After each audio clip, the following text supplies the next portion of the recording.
علی سیدنا محمد وبارک وسلم۔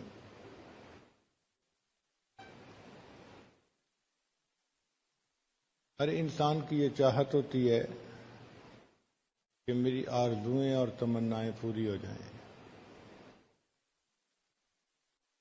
جب وہ دیکھتا ہے کہ جس بندے کے پاس مال زیادہ ہے وہ اپنی مرضی کے ہر کام کو کر لیتا ہے، تو انسان مال کمانے کے پیچھے پاگلوں کی طرح لگ جاتا ہے، خود بھی کمانے میں اور اپنی اولاد کو بھی اسی راستے پہ لگا دیتا ہے۔ بزنس مین ہے تو اولاد کو بھی بزنس میں ساتھ لگا لیتا ہے، فیکٹری اونر ہے تو اپنی اولاد کو بھی فیکٹری چلانے میں لگا دیتا ہے، حتیٰ کہ چھوٹے بچوں کو وہی مضامین پڑھاتا ہے جن سے بعد میں وہ اچھی جاب کر سکیں اور مال کما سکیں۔ گھر کے ہر فرد کو مال کمانے کے لیے تیار کیا جاتا ہے، حتیٰ کہ گھر کی عورتوں کو بھی ایسی تعلیم دی جاتی ہے کہ ضرورت پڑنے پہ وہ بھی جاب کر سکیں اور پیسہ کما سکیں۔ تو وقت کے ساتھ ساتھ پیسہ کمانا گویا بندے کا مقصد بن جاتا ہے، اور یہ بہت بڑی غلط فہمی ہے، کیونکہ پیسہ زیادہ ہونے سے انسان کی آرزوئیں پوری نہیں ہوتی۔ پیسے سے انسان کتاب تو خرید سکتا ہے، علم تو نہیں خرید سکتا، دوائیں تو خرید سکتا ہے، صحت تو نہیں خرید سکتا۔ پیسے سے انسان اچھے کپڑے تو خرید سکتا ہے، خوبصورتی کو تو نہیں خرید سکتا۔ پیسے سے انسان دوسرے کی خوشامد کو تو خرید سکتا ہے، کسی کے دل کی محبت کو تو نہیں خرید سکتا۔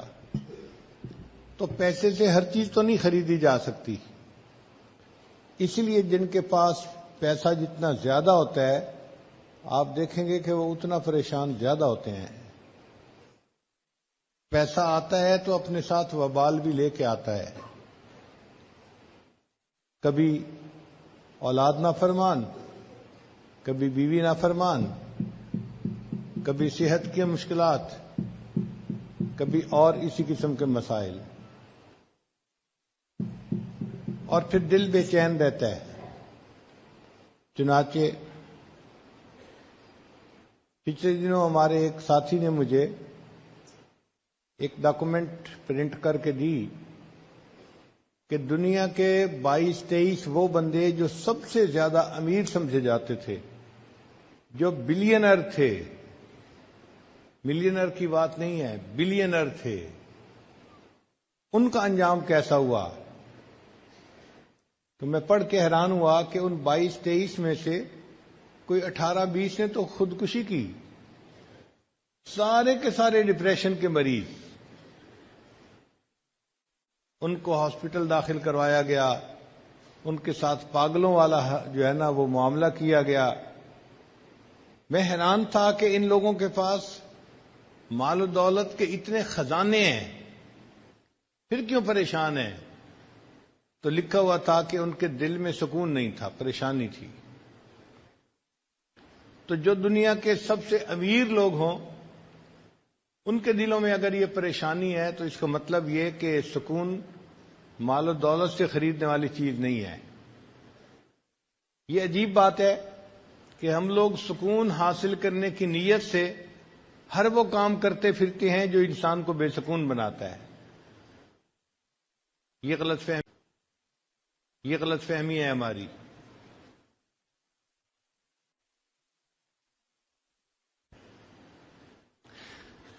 سکون ملتا ہے اللہ تعالیٰ کی یاد سے اور نیکی کی زندگی گزارنے سے۔ الا بذکر اللہ تطمئن القلوب، جان لو اللہ کی یاد کے ساتھ دلوں کا اطمینان وابستہ ہے۔ آپ اگر غور کریں تو دنیا میں مختلف چیزوں سے نفع اٹھانے کے طریقے مختلف ہیں۔ پانی سے نفع اٹھانے کے طریقے اور ہیں، آگ سے نفع اٹھانے کے طریقے اور ہیں، ہوا سے نفع لینے کے طریقے اور ہیں، مٹی سے نفع لینے کے طریقے اور ہیں، جدا جدا طریقے ہیں۔ ذہن میں سوال پیدا ہوتا ہے وہ کون سا طریقہ ہے کہ جس سے کہ ہم اللہ تعالیٰ کی ذات سے فائدہ اٹھانے والے بن جائیں۔ اللہ کے خزانوں سے فائدہ لینے والے بن جائیں. وہ طریقے کون سے ہیں؟ اس کو سمجھانے کے لیے ہمارے آقا اور سردار حضرت محمد مصطفیٰ احمد مجتبی صلی اللہ علیہ وسلم دنیا میں تشریف لائے، اور انہوں نے آ کر یہ بات سمجھائی کہ لوگوں، اگر تم میرے نقش قدم پر چلو گے تو اللہ کے خزانوں سے سب سے زیادہ فائدہ اٹھانے والے تم بن جاؤ گے، اور اگر اس کی خلاف ورزی کرو گے تو نقصان پانے والے بنو گے. فرمایا ان اللہ جعل العزت والوقار لمن تابع امری، کہ جس بندے نے میرے حکم کی فرما برداری کی اللہ نے اس کے لیے عزت اور وقار کو لکھ دیا. وجعل الذلت والصغار علی من خالف امری، اور جس نے میرے حکم کی مخالفت کی اللہ نے اس کے لیے صغار، چھوٹا پن اور ذلت کو لکھ دیا ہے. تو دنیا میں کامیاب زندگی گزارنے کا ایک ہی راستہ ہے جس راستے پر اللہ کے پیارے حبیب صلی اللہ علیہ وسلم چلے، اور انہوں نے ہمیں اس راستے پہ چلنے کا حکم عطا فرمایا. اس کے سوا کوئی دوسرا راستہ نہیں ہے. آج دنیا ٹھوکریں کھا رہی ہے، کوششیں میں لگی ہوئی ہے، لیکن اس کے بعد مال دولت سمیٹنے کے باوجود پھر پریشان ہے. آپ جس بندے سے بات کر کے دیکھ لیں آپ کو وہی بندہ پریشان نظر آئے گا، اور پریشانیاں بتانی شروع کرتے ہیں. اللہ کی شان کے پریشانیاں ختم ہی نہیں ہوتی، آپ سنتے چلے جائیں سنتے چلے جائیں. اتنی لمبی حکایتیں ہوتی ہیں کہ بندہ سن کے حیران ہو جاتا ہے، تنگ آ جاتا ہے.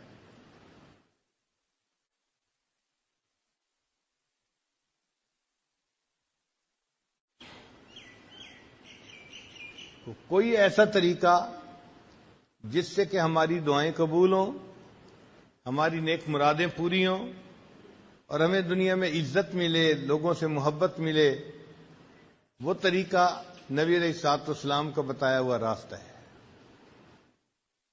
وہ طریقہ نیکوکاری کی زندگی اختیار کرنے کا راستہ ہے. اللہ تعالی ارشاد فرماتے ہیں وَلَوْ أَنَّ أَهْلَ الْقُرَىٰ آمَنُوا وَاتَّقَوْا، اگر یہ بستی دیسوں والے ایمان لاتے، تقوی کو اختیار کرتے، لَفَتَحْنَا عَلَيْهِمْ بَرَكَاتٍ مِّنَ السَّمَاءِ، ہم ان کے لیے آسمان سے برکتوں کے دروازے کھول دیتے.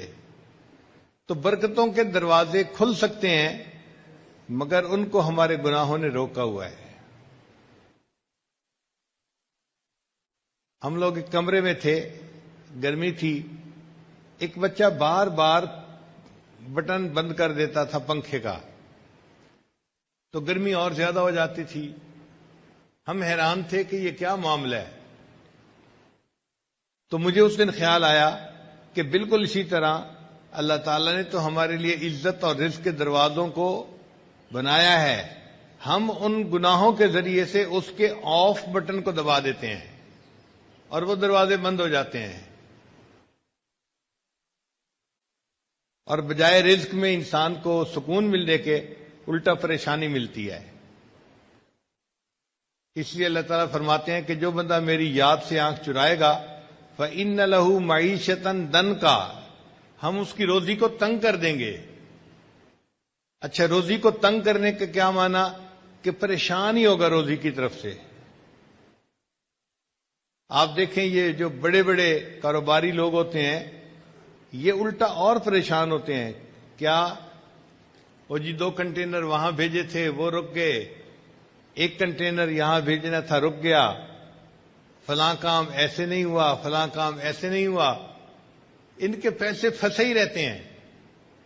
فلاں نے اتنے پیسے دینے تھے وہ دے نہیں رہا، تو پریشان ہی ہوتے ہیں پیسے کے پیچھے.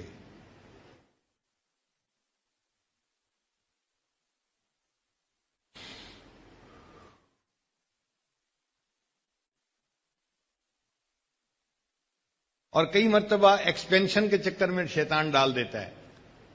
اچھی بلی فیکٹری تھی، چلا رہے تھے، مزے کی زندگی گزار رہے تھے، ذہن میں خیال آیا ہم اس کی کیپیسٹی کو بڑھا لیں. اب کیپیسٹی بڑھانے کے لیے کبھی تو بینک سے لون لیا، کبھی لوگوں سے لون لیے. اب وہ لون ایسا ہوتا ہے کہ اس کو واپس پے نہیں کر سکتے تو پریشان. تو پریشانی پریشانی، پیسہ ہے لیکن ساتھ پریشانی بھی ہے. پھر آپس میں بیٹھ کے باتیں کرتے ہیں جی کہ لیکوڈیٹی نہیں ہے ہمارے پاس، اس لیے پریشانی زیادہ ہو گئی ہے۔ پیسہ ہوتا ہے بینکوں میں ہوتا ہے، پیسہ ہوتا ہے کاغذوں میں ہوتا ہے، ہاتھ میں ان کے نہیں ہوتا۔ بس ان کی فیکٹریوں کی کیپیسٹیز بڑھتی جاتی ہیں اور وہ پریشان ہی ہوتے ہیں۔ اللہ ان کی معیشت کو تنگ کر دیتے ہیں، اس طرح سے ہر وقت پریشان۔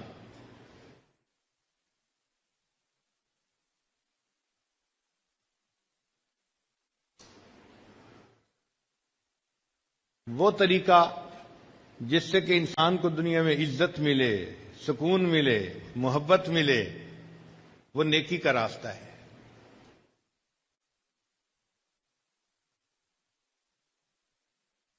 چنانچہ جن لوگوں نے نیکی کے راستے کو اپنایا، اللہ نے ان کے قدموں میں دنیا کو لا کے ڈال دیا۔ سفیان ثوری رحمۃ اللہ علیہ ایک سال میں 365 کپڑے بدلتے تھے، جوڑے بدلتے تھے۔ ایک بندے نے کہا ہوا تھا، حضرت میں آپ کو روزانہ ایک نیا سوٹ سلوا کے دوں گا، آپ وہ پہن کے درس دیا کرنا۔ تو حضرت روزانہ نیا سوٹ پہن کے درس دیتے تھے، پرانے سوٹ کو اللہ کے راستے میں صدقہ کر دیتے تھے۔ آپ مجھے بتائیں، ہے کوئی ایسا بزنس مین، کوئی امیر آدمی جو یہ بتائے کہ جی میں سال کے 365 سوٹ نئے بدلتا ہوں؟ بڑے سے بڑے امیر آدمی بھی 1 درجن 2 درجن کپڑے بدل لیں گے، وہی دھو دھو کے پہنتے رہتے ہیں، حالانکہ وہ امیر کہلاتے ہیں، وزیر کہلاتے ہیں۔ اور جن کو ہم فقیر کہتے ہیں، اللہ ان کو سال میں 365 سوٹ نئے بدلواتا ہے۔ یہ جو ہے نا مسلح کی بادشاہی، یہ عجیب نعمت ہے، سمجھ میں نہیں آتی۔ انسان دیکھنے میں فقیر ہوتا ہے لیکن حقیقت کا امیر وہی ہوتا ہے، وہ دلوں کا بادشاہ ہوتا ہے۔ دنیا کے بادشاہ تو جسموں کے بادشاہ ہوتے ہیں، اور یہ اللہ والے یہ انسانوں کے دلوں کے بادشاہ ہوتے ہیں۔ اصل حکومت تو ان کی ہوتی ہے، اور وہ ان کو نیکی کی وجہ سے ملتی ہے۔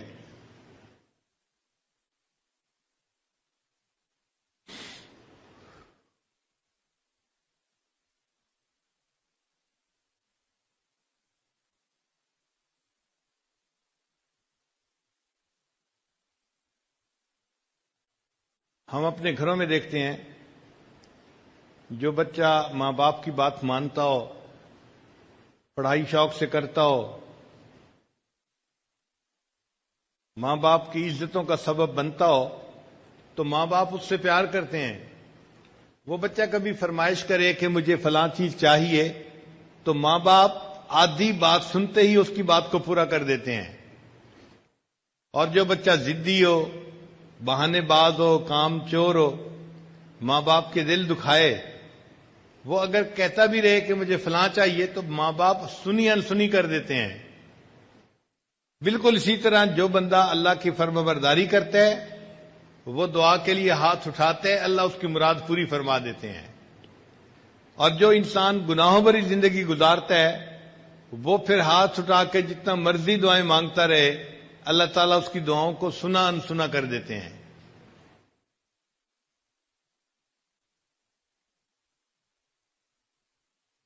تو جس نے نیکی کی اور نیکی کی زندگی کو اختیار کیا، اللہ تعالیٰ اپنے خزانوں کے دروازے اس کے لیے کھول دیتے ہیں۔ اسی لیے کہا جاتا ہے کہ اللہ والوں کے ہاتھ اللہ تعالیٰ کی جیب میں ہوتے ہیں۔ اللہ والوں کے ہاتھ اللہ تعالیٰ کی جیب میں ہوتے ہیں۔ اللہ اپنے خزانوں کے دروازے ان کے لیے کھول دیتا ہے۔ حضرت مولانا قاسم نانوتوی رحمۃ اللہ مسجد میں تشریف فرما تھے۔ ایک بندہ آیا اور اس نے کچھ ہدیہ پیش کیا۔ حضرت کی عادت تھی کہ اگر کوئی بندہ سنت کی نیت سے ہدیہ پیش کرتا تھا تو لے لیتے تھے، اور اگر کوئی ان کو غریب سمجھ کے ہدیہ پیش کرتا تھا پھر نہیں لیتے تھے۔ استغنا تھا طبیعت کے اندر۔ اس نے کوئی بات ایسی کر دی کہ جس سے یہ فیل ہوتا تھا کہ وہ سمجھتا ہے کہ یہ بڑے محتاج ہیں اور فقیر ہیں، ضرورت مند ہیں، اور میں ان کو یہ دے رہا ہوں۔ تو حضرت نے فرمایا نہیں، میں آپ کا ہدیہ نہیں لوں گا۔ وہ بڑی محنت کرتا رہا، حضرت نے نہ کر دی۔ واپس گھر جانے لگا تو اللہ کی شان کہ جب وہ جوتوں والی جگہ پر پہنچا دروازے کے قریب، اس نے حضرت نانوتوی رحمۃ اللہ کے جوتے پڑے ہوئے دیکھے۔ اس کے دل میں خیال آیا کہ میں تو ہدیہ لے کے آیا ہوں، حضرت قبول نہیں کرتے تو کیا کروں؟ اس نے وہ جو پیسے تھے چاندی کے سکے وہ حضرت کے جوتے کے اندر ڈال دیے۔ حضرت تھوڑی دیر کے بعد جب گھر تشریف لے جانے لگے تو آپ نے اپنے جوتے پہننے لگے تو پتہ چلا کہ جوتوں کے اندر تو پیسے پڑے ہوئے ہیں۔ نکالے تو یہ وہی پیسے تھے جو بندہ ہدیہ دیتا تھا، اور حضرت نے اس کو نہ کر دی تھی۔ حضرت نانوتوی رحمۃ اللہ فرمانے لگے کہ دیکھو، جو دنیا کو ٹھوکر لگاتا ہے اللہ تعالیٰ دنیا اس کے قدموں میں یوں لا کے ڈال دیتے ہیں، اس کے جوتوں میں لا کے ڈال دیتے ہیں۔ اگر ہم دنیا کے پیچھے بھاگیں گے تو دنیا کبھی ہمارے ہاتھ نہیں آئے گی، لیکن اگر ہم دنیا سے رخ پھیر کے اللہ کو اپنا مقصود بنائیں گے تو یہ دنیا خود بخود ہمارے پیچھے آتی جائے گی۔ اس لیے زندگی گزارنے کا بہترین طریقہ انسان نیکی کو اختیار کرے۔ اللہ تعالیٰ اس بندے کے کاموں کو سنوارتے ہیں، اس کے کاموں میں اس کی مدد فرماتے ہیں، لوگوں کے دل میں اس بندے کی محبت عزت ڈال دیتے ہیں۔ یہ زندگی کو اچھا گزارنے کا بہترین طریقہ ہے۔ کتنی عجیب بات ہے کہ خواہشات نفسانی کو توڑنے میں خواہشات پوری ہوتی ہیں۔ ظاہر میں انسان سمجھتا ہے جی مجھے تو خواہشات کے خلاف کرنا پڑے گا۔ ہاں، ہمیں اپنی خواہشات کے خلاف کرنا پڑے گا، لیکن اللہ ہماری خواہشات کو پورا کر دیں گے۔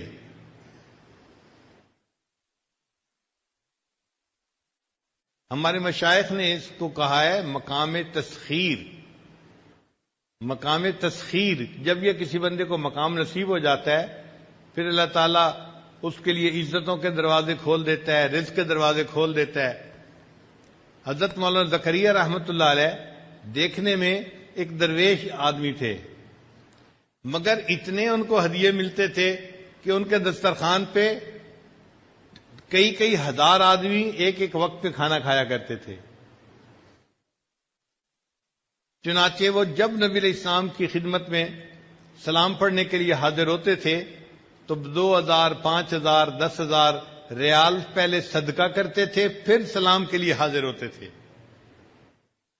اور جب کبھی بیرون ملک سے چکر لگا کے واپس جاتے تھے سلام کے لیے تو سلام پڑھنے سے پہلے 50,000 ریال صدقہ کرتے تھے غریبوں میں، پھر سلام کے لیے جاتے تھے۔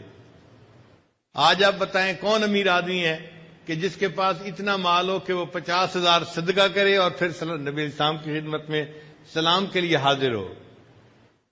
اللہ تعالیٰ یوں راستے کھول دیتے ہیں۔ حضرت انس رضی اللہ عنہ فرماتے ہیں کہ اللہ تعالیٰ نے صحابہ کرام پر مال کے دروازے اتنے کھول دیے تھے کہ جب مال غنیمت آتا تھا اور سونے چاندی کا ڈھیر لگتا تھا، اس ڈھیر کے پیچھے لوگ کھڑے ہوئے نظر نہیں آتے تھے، چھپ جایا کرتے تھے۔ اب بتائیں کہ وہ کتنا بڑا ڈھیر ہوگا کہ جس کے پیچھے کھڑا ہوا بندہ چھپ جائے۔ چنانچہ حضرت عمر رضی اللہ عنہ کے دسترخوان پر ایک وقت میں 60,000 لوگ کھانا کھایا کرتے تھے۔ آپ بتائیں یہاں کے تو امیر لوگوں کے شادیوں پہ 60,000 بندے کھانا نہیں کھاتے، حالانکہ وہ تو زندگی میں ایک آدھ مرتبہ شادی کا بچوں کا معاملہ پیش آتا ہے۔ حضرت عمر رضی اللہ عنہ کے دسترخوان پہ روزانہ 60,000 بندے کھانا کھاتے تھے۔ یہ دولت اللہ نے کہاں سے دی تھی؟ رزق کی برکت اللہ نے دی تھی۔ ایک بدو تھا، عام سا آدمی، اس کے دسترخوان پہ ہر روز 4 اونٹ ذبح ہوتے تھے۔ آپ بتائیں مجھے کوئی امیر بندہ ہے کہ جس کے گھر میں 4 بکرے روزانہ ذبح ہوتے ہوں؟ کروڑوں پتی بندے کے گھر کے اندر یہ کیفیت نہیں ہے کہ 4 بکرے روزانہ ذبح ہوں، اتنے مہمان ہوں۔ اور وہ ایک بدو تھا اور اس کے دسترخوان پر 4 اونٹ روزانہ ذبح ہوتے تھے۔ اتنے لوگ تو اس کے دسترخوان پہ کھانا کھاتے تھے۔ تو صحابہ رضی اللہ عنہم نے دنیا سے منہ موڑا اور اپنے رب کو منایا، اللہ نے دنیا ان کے قدموں میں لا کے ڈال دی۔ حضرت عمر رضی اللہ عنہ نے حضرت معاذ رضی اللہ عنہ کو ایک مرتبہ 2 لاکھ درہم ہدیہ بھیجے انہوں نے ایک رات میں سارے کے سارے اللہ کے راستے میں صدقہ کر دیے، 2 لاکھ درہم۔ سیدہ عائشہ صدیقہ عنہا کو 50,000 درہم بھیجے، انہوں نے اسی وقت مدینہ کی بیواؤں کو بلوا لیا اور صدقہ کر دیے سب پیسے۔ باندی آئی کہ جی آپ روزے سے ہیں اور افطاری کے لیے کوئی چیز نہیں ہے، فرمانے لگی تو مجھے پہلے بتا دیتی، میں نے تو اب سب صدقہ کر دیا، میرے پاس تو افطاری کے لیے اب کچھ بھی نہیں بچا۔ حضرت عمر رضی اللہ عنہ نے سودا رضی اللہ تعالی عنہا کو 50,000 درہم بھیجے جو ان کا حصہ بنا تھا۔ جیسے ہی مال ان کے پاس آیا، انہوں نے اسی وقت سارے کے سارے جو ہے اللہ کے راستے میں تقسیم کر دیے۔ جب پورا مال تقسیم ہو گیا تو انہوں نے 2 رکعت نفل پڑھے اور نفل پڑھ کے دعا مانگی، اے اللہ امیر المومنین عمر بن الخطاب کو توفیق ہی نہ دے کہ وہ آئندہ مجھے پیسے بھیجا کریں، اے اللہ ان کو توفیق ہی نہ دے کہ وہ مجھے پیسے بھیجیں۔ تو اس راستے پہ اللہ تعالیٰ دنیا قدموں میں لا کے ڈال دیتے ہیں۔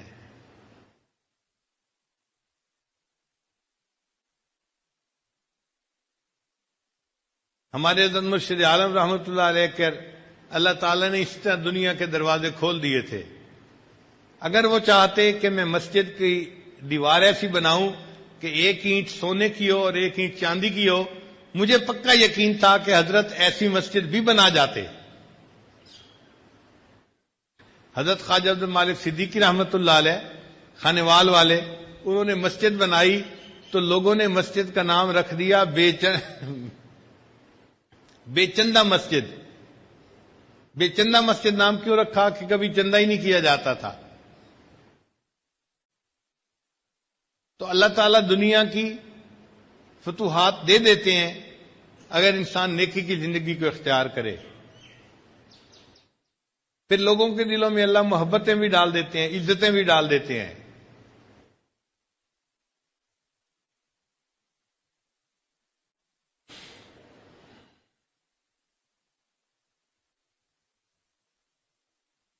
اس کا اصول سمجھ لیں کہ انسان کائنات اصغر ہے، چھوٹی کائنات ہے، اور یہ جو ہمارے ارد گرد کائنات ہے یہ کائنات اکبر ہے، بڑی کائنات ہے۔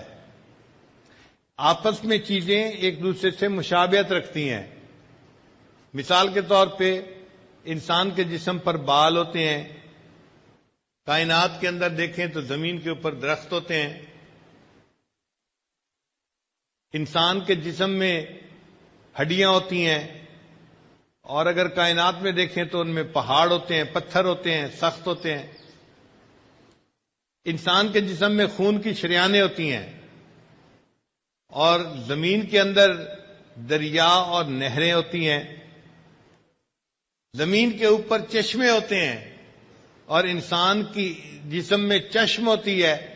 وقت آنے پہ اس چشم میں سے بھی چشمے کی طرح پانی نکلتا ہے، آنسو ٹپکتے ہیں۔ زمین کے اندر نرم مٹی ہوتی ہے، انسان کے جسم کے اندر گوشت ہوتا ہے۔ تو جسم کی مشابہت ہے کائنات کے ساتھ۔ یہ عالم اصغر ہے، وہ عالم اکبر ہے۔ اب دستور یہ ہے کہ جس بندے کے جسم پر اللہ کا حکم چلنا شروع ہو جاتا ہے، جس بندے کے جسم پر اللہ کا حکم چلنا شروع ہو جاتا ہے، اس بندے کا حکم عالم اکبر کے اوپر چلنا شروع ہو جاتا ہے۔ اس دستور کو اچھی طرح سمجھ لیجیے۔ چنانچہ جو بندہ اللہ کے احکام کے مطابق زندگی گزارے گا، اللہ تعالیٰ اس کو مقام تسخیر عطا فرمائیں گے۔ جو لوگ پریشان ہوتے ہیں نا، یہ مسئلہ حل نہیں ہوتا، یہ مسئلہ حل نہیں ہوتا، بھائی اس میں رکاوٹ ہمارے اپنے گناہوں کی وجہ سے ہوتی ہے۔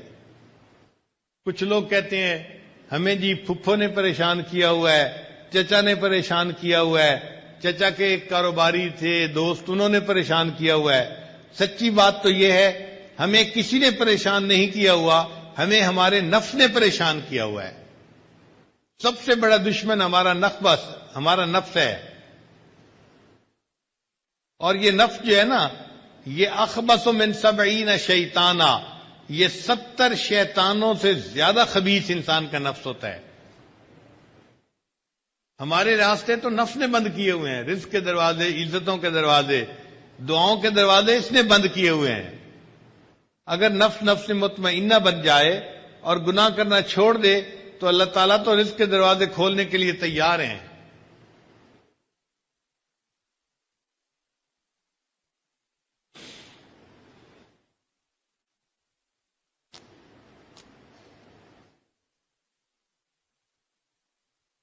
تو ہمیں محنت اس بات پہ کرنی چاہیے کہ ہمارے جسم سے گناہ سرزد نہ ہو، آنکھ سے گناہ نہ ہو، زبان سے، کان سے، دل دماغ سے، ہاتھ پاؤں سے، شرمگاہ سے، جسم کے کسی عضو سے گناہ سرزد نہ ہو. اس پر محنت کرنے کی ضرورت ہے. اور جو بندہ ایسا بن جاتا ہے کہ وہ گناہوں سے بچ جاتا ہے، وہ اللہ کی نظر میں مستجاب الدعوات بن جاتا ہے.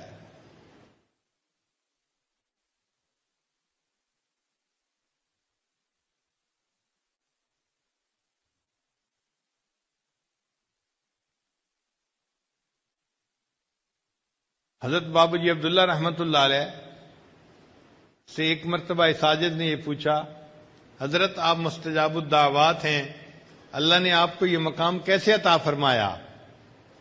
انہوں نے میری بات سن کے کہا نام لے کر کہ میں اپنے سردار کی نافرمانی نہیں کرتا. وہ نبی علیہ الصلوۃ والسلام کو ادب سے اپنا آقا اور اپنا سردار یوں کہا کرتے تھے. تو فرمانے لگے ذوالفقار میں اپنے سردار کی نافرمانی نہیں کرتا، اس کی وجہ سے اللہ نے مجھے مستجاب الدعوات بنا دیا ہے. ہم بھی اگر نافرمانی چھوڑ دیں تو ہم بھی مستجاب الدعوات بن سکتے ہیں.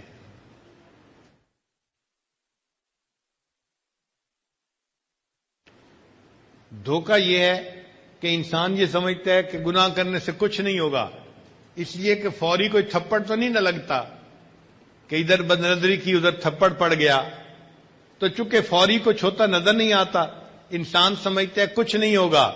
مگر اللہ کا نظام ایسا فول پروف ہے کہ جیسے ہی گناہ سرزد ہوتا ہے اس کے بعد اثرات ضرور انسان پر ظاہر ہوتے ہیں.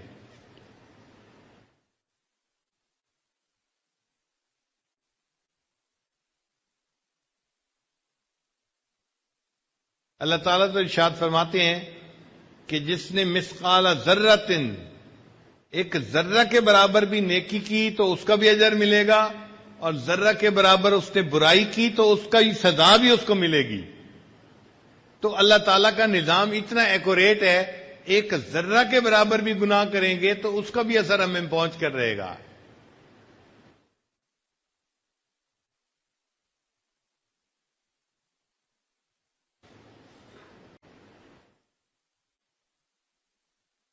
اور اس میں ایک بات یہ بھی ذہن میں رکھیے کہ ایک تو وہ لوگ ہیں کہ جو دنیا دار کہلاتے ہیں، ہر وقت وہ دنیا کمانے میں لگے ہوئے ہیں، دنیا کے پیچھے لگے ہوئے ہیں، اور ان کا دین سے اتنا دلچسپی کا معاملہ نہیں ہوتا، ان کی بات نہیں کرتے. ہم بات کرتے ہیں ان لوگوں کی جو دیندار کہے جاتے ہیں، جو دیندار سمجھے جاتے ہیں. وہ بھی بہت سارے گناہوں سے بچتے ہیں، 100% گناہوں سے وہ بھی نہیں بچ پاتے.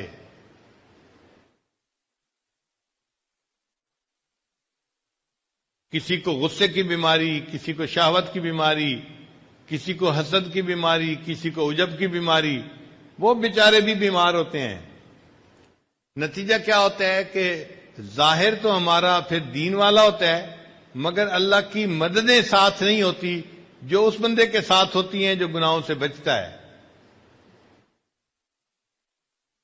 پھر ہم بھی پریشانی کی زندگی گزارتے پھرتے ہیں.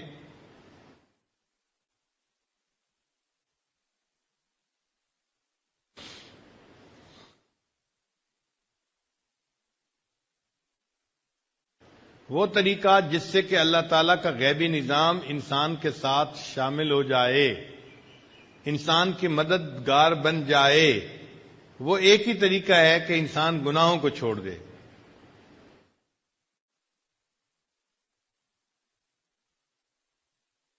یہ کہنے میں جتنا آسان ہے کرنے میں اتنا ہی مشکل ہے.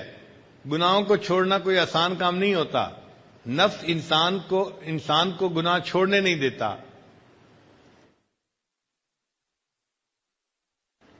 ایک نوجوان آئے، حضرت کیا کریں، بد نظری نہیں چھوٹتی.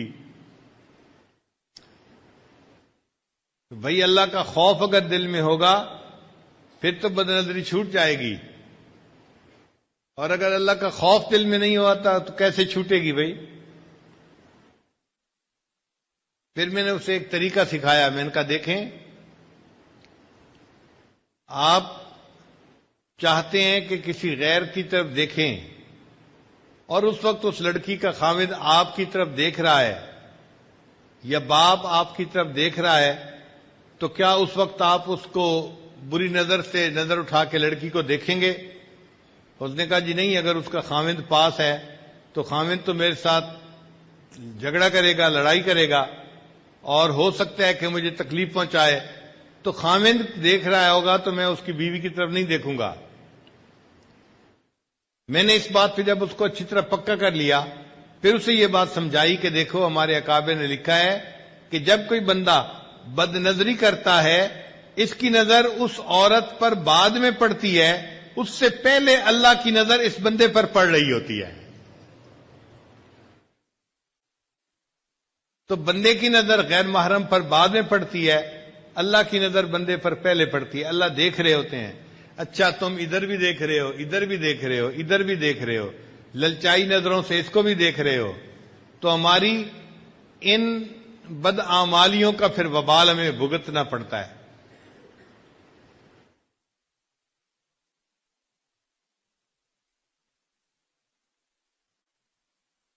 جو کرتا ہے تو چھپ کے اہل جہاں سے، جو کرتا ہے تو چھپ کے اہل جہاں سے، کوئی دیکھتا ہے تجھے آسمان سے. اللہ تعالیٰ آسمان سے ہمیں دیکھ رہے ہوتے ہیں. ہم دنیا کے لوگوں سے چھپ جاتے ہیں، اللہ سے نہیں چھپ سکتے. چنانچہ یہ گناہوں کی وجہ سے آج ہم پریشانیوں کی زندگی گزارتے ہیں.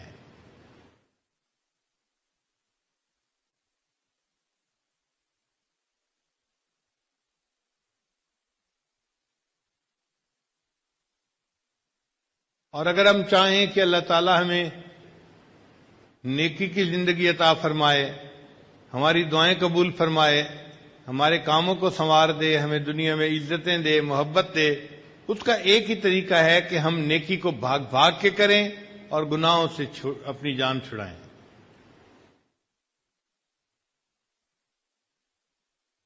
اللہ تعالیٰ نے انسان کو دنیا میں اس لیے بھیجا، خلق الموت والحیات لیبلوکم ایکم احسن عملا، یہ آزمانے کے لیے کہ تم میں سے کون بہتر عمل کرتا ہے. چنانچہ تفسیر روح المعانی میں لکھا ہے کہ احسن عملا، بہترین عمل کا معنی کیا ہے؟ وہ فرماتے ہیں کہ ایسا بندہ اسرع فی الخیر، جو نیکی کا کام کرنے میں جلدی کرے، بھاگ کے نیکی کرے، وَأَوْرَعُ مِنَ الْمَعْصِیَةِ، اور معصیت سے بچنے میں دوسروں سے زیادہ جلدی کرے. ایسا بندہ احسن اعمال کرنے والا ہوتا ہے.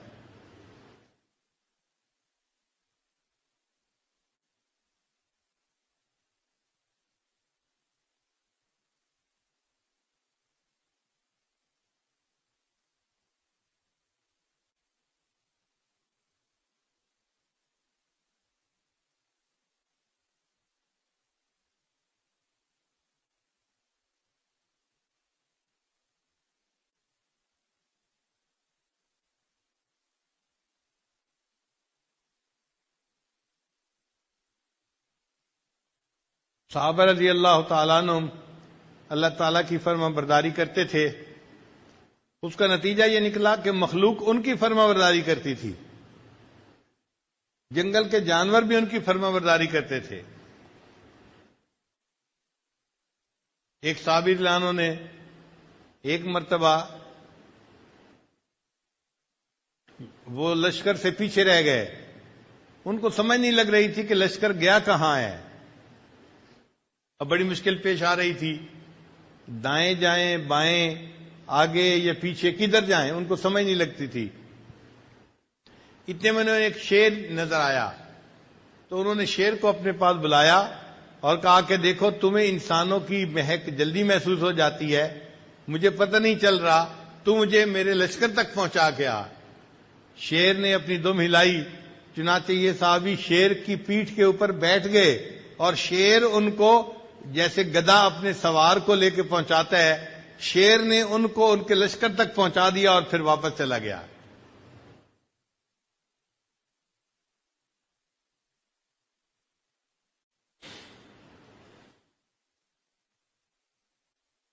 ہم اللہ تعالیٰ کی فرما برداری کریں گے، اس کے نتیجے میں اللہ تعالیٰ مخلوق کو ہمارا فرما بردار بنا دیں گے۔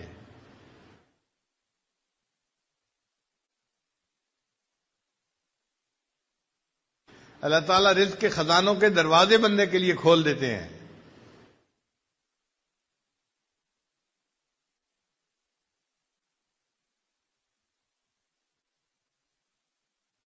حضرت مولانا یوسف بن نوری رحمۃ اللہ علیہ کے پاس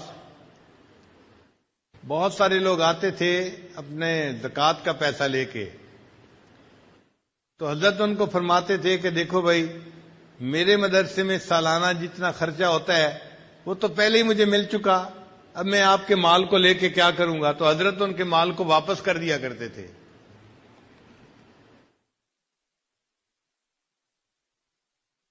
پھر ایک ایسا وقت بھی آیا کہ حضرت پورے سال میں کسی سے مال نہیں لیتے تھے، صرف رمضان میں لیا کرتے تھے۔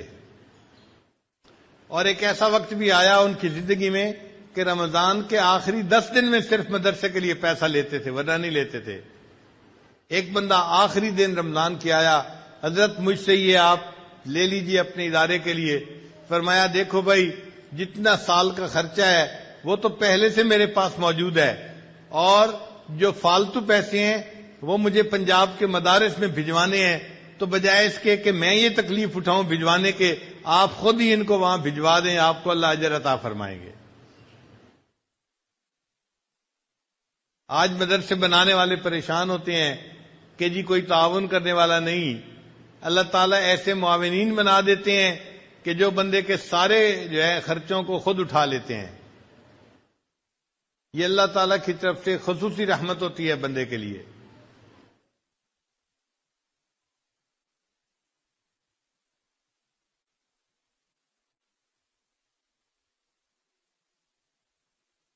اللہ تعالیٰ قرآن مجید میں فرماتے ہیں وَلِمَنْ خَافَ مَقَامَ رَبِّهِ جَنَّتَانِ، جو اپنے رب کے سامنے کھڑا ہونے سے ڈرا اس کے لیے 2 جنتیں ہوں گی۔ تو مفسرین نے لکھا کہ اللہ تعالیٰ اس کو جنت میں 2 محل عطا فرمائیں گے۔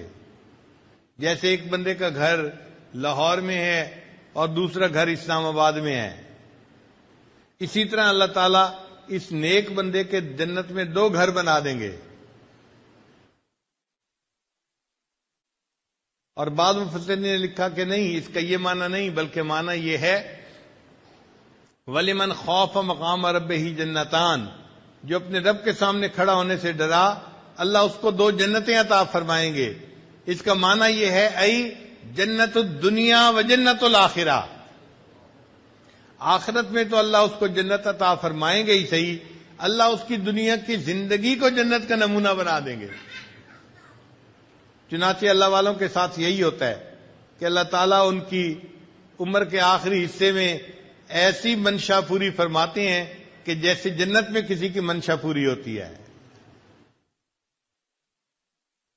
ایک مرتبہ حضرت مشیر عالم رحمۃ اللہ کے پاس میں گیا اور میں نے کہا کہ حضرت یہ جو مستجاب الدعوات ہونا ہے یہ بہت بڑا انعام ہے اللہ کی طرف سے۔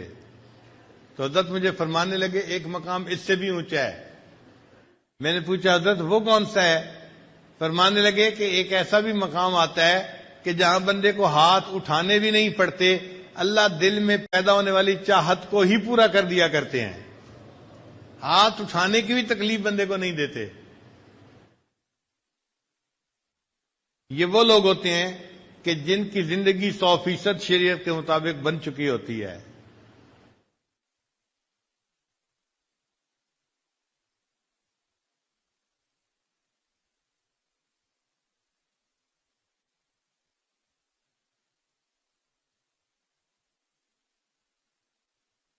حضرت مولانا فضل الرحمان گنج مراد آبادی رحمۃ اللہ علیہ کبھی کبھی بیٹھے بیٹھے کہا کرتے تھے جنت کا مزہ آ رہا ہے، جنت کا مزہ آ رہا ہے.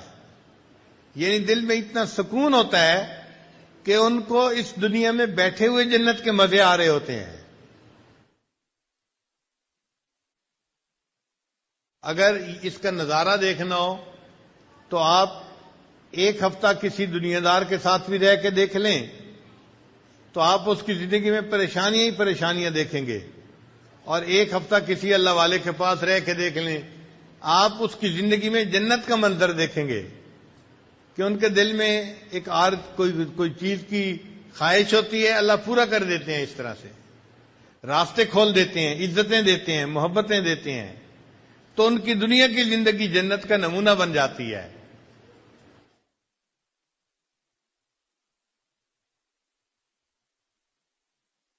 تو آج یہ کنسپٹ ٹھیک کر لیں، یہ نہ سوچیں ہمیں پڑوسی نے تنگ کیا ہوا ہے، ہمیں رشتہ داروں نے تنگ کیا ہوا ہے، مجھے بیوی نے تنگ کیا ہوا ہے، مجھے خاوند نے تنگ کیا ہوا ہے.